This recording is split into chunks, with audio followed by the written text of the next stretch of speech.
Ég doktorsnemi í umhverfisfræði við Háskóla Íslands og að fá styrk úr orkurannsóknarsviði Landsvirkjunar núna í 3. skipti. Verkefnið miðar að því að skilja hversu mikla orku við þurfum til að viðhalda góðum lífsgæðum en einnig hvernig hægt að þróa stefnur sem miða að því að draga úr orkunotkun án þess að skerða lífsgæði. Aukin orkunotkun helst í hendur við bætt lífsgæði en einungis upp á ákveðnu marki.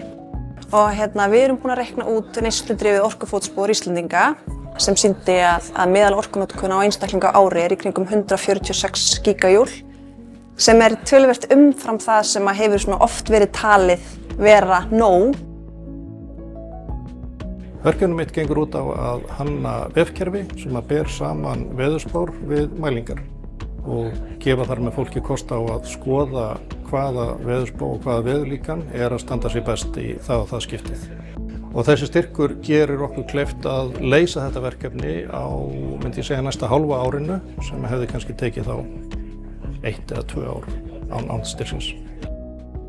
Ég að skoða viðhorf einstaklinga til loftslagsaðgerða og réttlátra umskipta.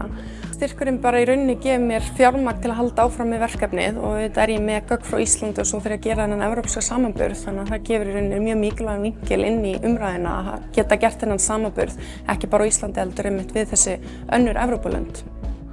My project is about developing a new generation of computer models of the deeper parts of geothermal systems to try to understand how production wells drilled close to magma chambers would respond to production, how much energy we could get out of the system, and how we could best utilize geothermal resources. Working for Landsvirkjun has played a really big role in model development, both in terms of how we set up the model to best describe the system and also in terms of providing data to constrain the model. Ég verið svo heppinn að njóta stuðnings frá Orkurannsóknarsjóði Landsvirkjunar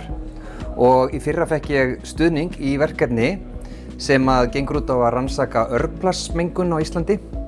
og stuðningurinn gerði okkur kleift að ráða nemenda sem fór að vinna í verkefninu og náðum að auka við þá þekkingu sem við höfðum á viðfangsefninu fyrir,